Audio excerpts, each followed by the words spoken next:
Dear student, welcome to my channel Librarians World। तो आज जो मैं वीडियो लेके आया हूँ वो बहुत इम्पोर्टेंट है। और ये किसके लिए इम्पोर्टेंट है? ये है MLIS के स्टूडेंट्स के लिए, जो स्टूडेंट परेशानी महसूस करते हैं और जिनको पता नहीं होता है कि कैसे सिनॉप्सिस तैयार किया जाए MLIS का, जो है MLIP 002। शायद यही है आपका जो जो आपने क्या बनाना होता है, सिनॉप्सिस बनाना होता है। तो उसके लिए मैं एक गाइडेंस लेके आया हूँ कि कैसे आपको अपना फॉर्मेट रखना है, क्योंकि कई स्टूडेंट उनको पता नहीं होता है, उनको गाइडेंस नहीं मिल पाती है। कई स्टूडेंट इधर उधर भटकते रहते हैं और फाइनली वो जब जमा करते हैं तो कई बार अप्रूव नहीं होता है। तो मैंने सोचा क्यों ना इन स्टूडेंट को गाइड किया जाए। तो ये आपका फॉर्मेट है। एक फॉर्मेट होता है जो आपको भरना है अपने गाइड से, अप्रूव उसको फिल इन कराना है, फिर उसको वहाँ भेजना होता है सेंटर में, रीजनल सेंटर में। वहाँ से फिर अप्रूवल आती है गाइड की। उसका फॉर्मेट तो आपने देखा ही होगा, वो भरना बहुत आसान है, उसमें ज़्यादा कुछ नहीं है। लेकिन मैं प्रोजेक्ट के लिए बता देता हूँ कि कैसे तैयारी करनी है। सबसे पहले आपने जो टॉपिक चूज करा है, जिसके ऊपर आप रिसर्च करना चाहते हैं, जिसके ऊपर आप प्रोजेक्ट लिखना चाहते हैं, सबसे पहले आपने एक टॉपिक चूज करा। अब मैं एक एग्जांपल देता हूँ। ये टॉपिक है मेरे किसी स्टूडेंट के लिए, जो मैंने उनको गाइड करा था। Library services, imperative of striking balance between the rights of writers, writers means scholars, and readers, readers means beneficiaries, जो पैटर्न्स होते हैं। तो ये आपका टॉपिक है। एक ये आपके लिए, आपको कॉपी नहीं करना है, जस्ट आपके लिए for example I am telling you कि that how to prepare projects and how to submit synopsis. तो ये मेरे अंडर सुपरविजन तैयार हुआ था। तो ये आपका फॉर्मेट है। और ये इग्नू के बीच में आप लोगो लगाएंगे और submitted to Indira Gandhi national open university, masters degree in library and information science, MLIS। और ब्रैकेट में आपने लिखना है MLIP 002, जो आपका ये कोड है, जिसको आप जिसके अंडर में ये सिनॉप्सिस फॉलो होता है। अब आप आगे आ गए, आपने फिर लिखना है सबमिटेड बाय। सबमिटेड बाय जो स्टूडेंट का नाम होगा, उसका एनरोलमेंट नंबर, क्योंकि ये केवल ये आपका एक एग्जाम्पल है, इसलिए कॉपी मत करें इसको। नहीं नाम करना है, नहीं एनरोलमेंट करना, आपने अपना देना है। ठीक है, ये नाम है, एनरोलमेंट है, मोबाइल नंबर है, ईमेल एड्रेस है। स्टडी सेंटर का आपने ऐसे डिटेल लिखना है 0771। बाय द वे, जो कड़कड़डुमा से है वो ऐसे लिखेंगे, जो अपना लिखेंगे, जो जहाँ का है वहाँ लिखेंगे। फिर रीजनल सेंटर का एड्रेस लिखेंगे, उसका है ना। उसके बाद आपने सबसे पहला पेज ऐड करना है सर्टिफिकेट ऑफ ओरिजिनलिटी। मतलब जो आपने रिसर्च करी है that is original, you have not copied it from any others, you know, dissertation और सिनॉप्सिस और प्रोजेक्ट। तो this is your own work. ठीक है, तो ये इस तरह से बनेगा। This is to certify that the project report title library services imperative of striking balance, striking a balance between the rights of writers and readers, submitted to Indira Gandhi National Open University in partial fulfillment of the requirement for the award of master's degree in library and information science, which is MLIS, is an original work carried out by me। जो आपका नाम होगा वो लिखना है आपने, enrolment number लिखना है। उसके बाद this matter embodied in this project, the matter embodied in this project is genuine work done by me, done by the student, and has not been submitted whether to the university or to any other university institute for the fulfillment of the requirement of any course of study। तो ये आपका originality का certificate है। Certificate of originality है, means you have done this entire work and no one has you have not copied it from any others work. ठीक है, तो ये हमारा स्टूडेंट का सिग्नेचर होगा, यहाँ स्टूडेंट का नाम होगा, उसके डिटेल होंगी, यहाँ पे सिग्नेचर ऑफ दी सुपरवाइजर मेरा है यहाँ पे। उसके बाद आपकी ये इस तरह से बनेगा। ठीक है, अब इस तरह से आप परफॉर्मा एमएलआई सिनॉप्सिस ये है। ठीक है, ये आपकी डेट आएगी, ये फॉर्मेट आपने यूज करना है। सिनॉप्सिस है, अप्रूव्ड है, नॉट अप्रूव्ड है। अगर सिनॉप्सिस अप्रूव्ड आएगा तो यहाँ पे आपने लिखना है synopsis approved. Suggestions and observation, ठीक है, ये आपका कोऑर्डिनेटर होंगे जो जिनका नाम आपने डालना है। ठीक है, faculty of library and information science, IGNOU, new Delhi. इस तरह से आपने जब ये पेजिनेशन होगा तो आपने रोमन में पेजिनेशन करना है इसका। ठीक है, अब आपने लिखना है सिनॉप्सिस ऑन, ये आपका पेज रहेगा, जो आपका टाइटल है वो आपने डालना है। उसके बाद अंडर सुपरविजन ऑफ, जो आपका गाइड है उसका नाम रहेगा, उसकी डेजिग्नेशन रहेगी, उसका एफिलिएशन रहेगा। फिर ये इग्नू का अपने लोगो डालना है। फिर project synopsis submitted to Indira Gandhi national open university, master degree in library and information science. फिर आपका कोड रहेगा MLIP002 submitted by, again same details, जो आपकी अपनी इंफॉर्मेशन होगी वो डालनी है आपने। फिर अपना मोबाइल नंबर डालना है, उसके बाद अपनी ईमेल एड्रेस डालना है, स्टडी सेंटर डालना है, रीजनल सेंटर डालना है। ठीक है, उसके बाद आपने डालना है, आपने स्टार्ट करना है इंट्रोडक्शन। सबसे पहले टाइटल लिखना है, उसके बाद इंट्रोडक्शन लिखना है। ठीक है, ये इंट्रोडक्शन इसी तरह से आपने स्टार्ट करना अपना। ठीक है, तो फिर ये आपका फुट नोट्स हैं। फुट नोट्स मीन्स है कहाँ से आपने रेफरेंस लिए हैं वो आपने यहाँ पे मेंशन करना है, 1 2 3 3 4 करके। फिर यहाँ पे कंटिन्यूएशन में क्या चलेगा, पेजिनेशन चलेगा उसी रोमन में। ठीक है, फिर अगले पेज पे फिर कंटिन्यू इंट्रोडक्शन कंटिन्यू रहेगा, पेजिनेशन फिर रोमन में चलता रहेगा। ठीक है, जब तक इंट्रोडक्शन चलेगा तो उसी फॉर्मेट में ये आपका कंटिन्यू रहेगा। ये इसलिए मैं लेकर के आया हूँ कि आप लोगों का मेहनत बेकार न जाए, और आप जब पहले दिन ही आप काम करें तो उसको करें आप उसी डायरेक्शन में जो कि आपकी रिक्वायरमेंट के हिसाब से आप डिसर्टेशन जमा करें, थीसिस जमा करें या सिनॉप्सिस जमा करें। दूसरे नंबर इंट्रोडक्शन के बाद आता है फिर स्टेटमेंट ऑफ प्रॉब्लम, कि आप किस टॉपिक पे काम कर रहे हैं, क्या आपकी प्रॉब्लम है, स्टेटमेंट ऑफ प्रॉब्लम क्या है।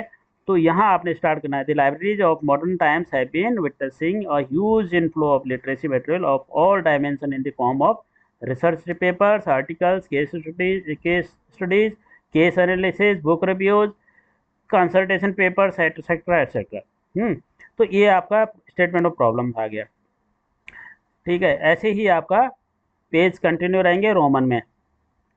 अब आएगा आपका हाइपोथेसिस तीसरे नंबर पे। तो हाइपोथेसिस आपने देना है, there is a ignorance of corporate laws allied rules in library management world. अब आपका हाइपोथेसिस है कि भाई आप कॉपीराइट लॉज जो है लोगों को पता नहीं है, तो इसलिए उसको जानना बहुत ज़रूरी है। ठीक है, तो ये आपका हाइपोथेसिस, इसमें आपने पॉइंट 1 2 3 करके या बुलेट पॉइंट आपने बुलेट देने हैं आपने, और उसके बाद आपने लिखना कॉपीराइट वायलेशन इज हैपनिंग, क्योंकि लोगों को पता नहीं है। तो इस तरह से लोगों को अवेयरनेस नहीं है, लोगों को नॉलेज नहीं है, लोगों का ज्ञान नहीं है, इसलिए। ठीक है, stringent copyright laws result in limited access to data, statistics and information which hampers further research on contemporary issues, open access systems। ये इस तरह से आपने इसकी हाइपोथेसिस आपने लिखनी है।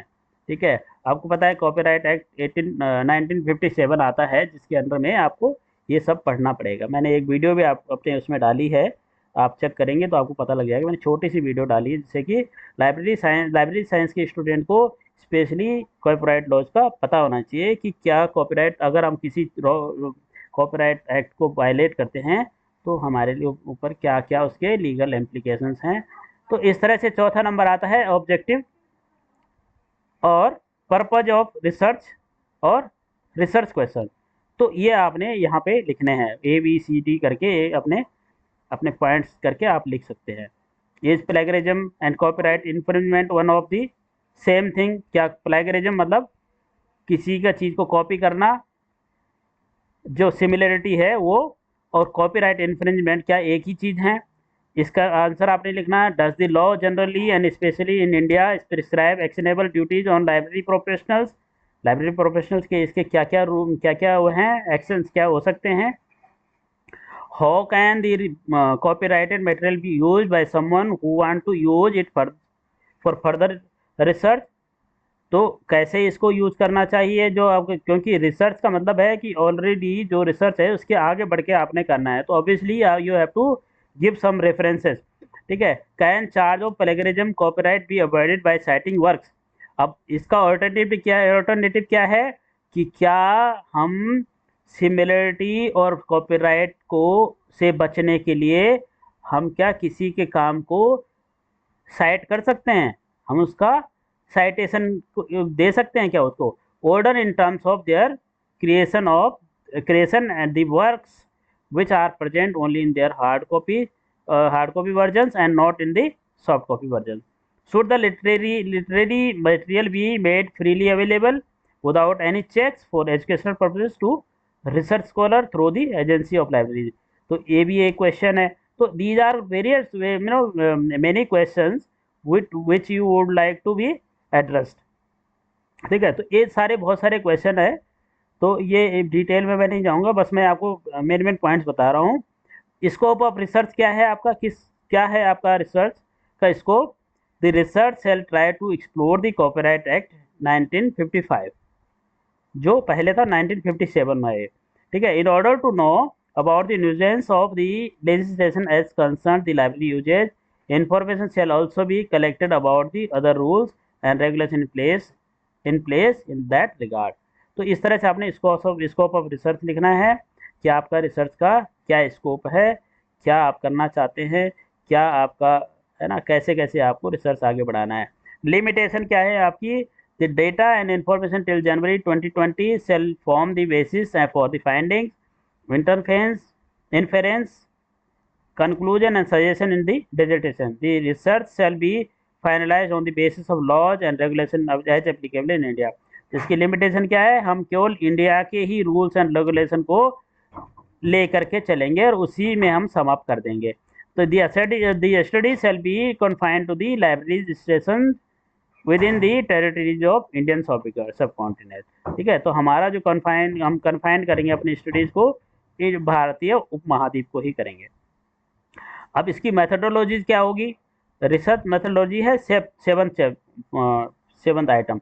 तो the research shall be purely doctrinal in nature with inputs and statistics available in the form of legislation at central and state level, judicial decisions, policy documents, consultation papers, books, treaties, research articles and other allied sources। तो हम ये जो चीज़ है, ये जो doctrinal वो रहेगा हमारा रिसर्च सोर्स रहेगा, उसको हम कहाँ से लेंगे, इनपुट्स कहाँ से लेंगे, जो हमारे पास डेटा अवेलेबल होंगे। कहाँ से, लेजिस्लेशन से। सब जब सरकार कोई लॉ पास करती है तो वो लेजिस्लेशन बन जाता है। उसके बाद जो हमारे सेंट्रल एंड स्टेट एक्ट्स हैं, क्योंकि सेंट्रल के एक्ट अलग होते हैं और स्टेट्स के अलग होते हैं। ठीक है। जब हम सेंट्रली एक्ट्स को जो सेंट्रली लॉज होते हैं वो सेंट्रल एक्ट से गवर्न होते हैं, जो स्टेट एक्ट्स है वो स्टेट से गवर्न होते हैं। क्योंकि जब आपने देखा होगा कि जो पार्लियामेंट है वो करती है सेंट्रल एक्ट को पास, और जो स्टेट की पार्लियामेंट है वो किसको करती है, जो स्टेट लेजिस्लेचर होते हैं वो करते हैं स्टेट के एक्ट पास। ठीक है। इसी तरह से जुडिशियल डिसीजंस हैं, हाई कोर्ट के हैं, सुप्रीम कोर्ट के हैं। पॉलिसी डॉक्यूमेंट्स हैं, ये इनके भी अपने एरियाज हैं जहाँ जहाँ पे इनका अपने अपने डोमेन्स हैं। कंसल्टेशन पेपर्स हैं, बुक्स हैं, ट्रीटीज हैं। इस तरह से ये आपकी रिसर्च मेथोडोलॉजी के अंडर में आता है। ठीक है। सो अब आता है लिटरेचर रिव्यू। अब आपने लिटरेचर रिव्यू करना है। अब आप लोगों को पता होगा लिटरेचर रिव्यू हम पढ़ चुके हैं अभी, आप लोग, हाँ मैंने तो BLIS में पढ़ा है, MLIS में तो आपको पता ही है कि लिटरेचर रिव्यू क्या है। तो लिटरेचर रिव्यू में आपने लेना है किसी एक बुक को रिव्यू करना है, जैसे intellectual property rights as information technology products in India, उसका कंप्लीट इंफॉर्मेशन आपने देना है। उसका पेजिनेशन हो गया, उसका वॉल्यूम हो गया, नंबर हो गया, ऑथर हो गया, ईयर हो गया, आपने इसी फॉर्मेट आपने लिखना है। ये श्रीवास्तवा R 2001। ठीक है।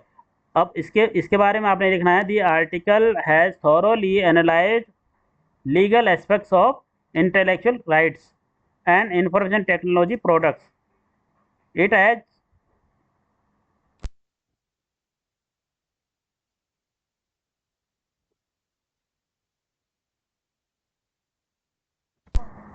हाँ, तो इस तरह से ये लिटरेचर रिव्यू आएगा। ठीक है, अब ये मैंने आपको सैंपल दिखा दिया। अब आपको यही फॉर्मेट रखना है, क्योंकि मैं ज़्यादा लंबा करूँगा तो आपको समझ में नहीं आएगा। ये लिटरेचर रिव्यू दो, दूसरा है एक कंटिन्यूस में देखें, तीसरा है DS सेंगर की बुक है ना, doctrine of fair use and library services. ठीक है, ये लिटरेचर रिव्यू हैं आपके। Copyright, patents, trade secrets and on digital libraries. ठीक है, तो ये कुछ लिटरेचर हैं जिनकी रिव्यूज़ किए गए हैं। क्यों इस तरह से आपने लिटरेचर अपना तैयार करना। अब इसकी में है रेफरेंसेस। तो रेफरेंसेस में आपने ये तो मेन दिए थे। हमने कितने लिटरेचर रिव्यू करे हैं? 9 9 लिटरेचर रिव्यू करे हैं। उसके अलावा कुछ और करे हैं जिनको रेफरेंस यहाँ पे आप दे सकते हैं। अग्रवाल डी की है, ठीक है, आहूजा आहूजा की है। ठीक है, तो ये आपने इस तरह से अपना डिसर्टेशन तैयार करना है, ये सिनॉप्सिस तैयार करना है। फिर टेंटेटिव चैप्टराइजेशन जो वो है आपका आइटम है, वो है टेंटेटिव चैप्टराइजेशन कि कैसे कैसे ये जाता है आपके पास होने के लिए। तो जब पास हो जाएगा उसके बाद फिर आपने फर्दर काम करना है उसके ऊपर। तो टेंटेटिव चैप्टराइजेशन आपने देना है कि पहला चैप्टर रहेगा उसमें क्या रहेगा, दूसरा चैप्टर में आप क्या लिखेंगे, तीसरा चैप्टराइजेशन आपका किस चीज़ का होगा, चौथा क्या होगा, पांचवा में आपने लिखना है कंक्लूजन एंड सजेशंस, है ना। तो इसके बाद फिर आपने नेक्स्ट रहेगा आपका एक्नॉलेजमेंट। एक्नॉलेजमेंट आप किस किस को एक्नॉलेज करना चाहते हैं, किस किस ने आपको हेल्प करी, इस तरह से आप एक एक्नॉलेजमेंट बनाएंगे और आप अपना नाम लिखेंगे। उसके बाद आएगा टेबल ऑफ कंटेंट्स। आपका चैप्टर सब्जेक्ट क्या है, सर्टिफिकेट ऑफ, इसमें आप कंप्लीट चीज़ें लिखोगे जो हमने अभी तक 9-10 पॉइंट डिस्कस करे हैं, वो सारा टेबल ऑफ कंटेंट्स में आएगा। सब्जेक्ट आएगा एक साइड में, दूसरे साइड में पेज नंबर। तो पहला पेज था रोमन में, कौन था, का certificate of originality, approval of synopsis second. इस तरह से आपने ये फॉर्मेट तैयार करना है। तो ये आपका कंटिन्यू चलेगा। देखो ये सब आपका बना रहेगा। लास्ट में बिब्लियोग्राफी आएगी, फिर नंबरिंग चेंज हो जाएगी कहाँ से, जहाँ पे आपका चैप्टर स्टार्ट होता है। ठीक है, 1 2 3 हो जाएगा। उसके बाद लास्ट में फिर आपका रोमन में आपने वो लिखना है। रोमन फिर कहाँ से स्टार्ट हो जाएगा, बिब्लियोग्राफी में। तो ये आपका सिनॉप्सिस का बनाने के लिए एक आपको लाइव एग्जांपल है। तो आप इस तरह से अपना सिनॉप्सिस तैयार करें। इसके बाद भी किसी को डाउट रह जाता है वो मेरे को चैट बॉक्स में लिख सकता है, तो अब मैं उनको कोशिश करूँगा कि उनकी जो उनकी क्वेरीज हैं उनको फुलफ़िल करूँ। थैंक यू, धन्यवाद।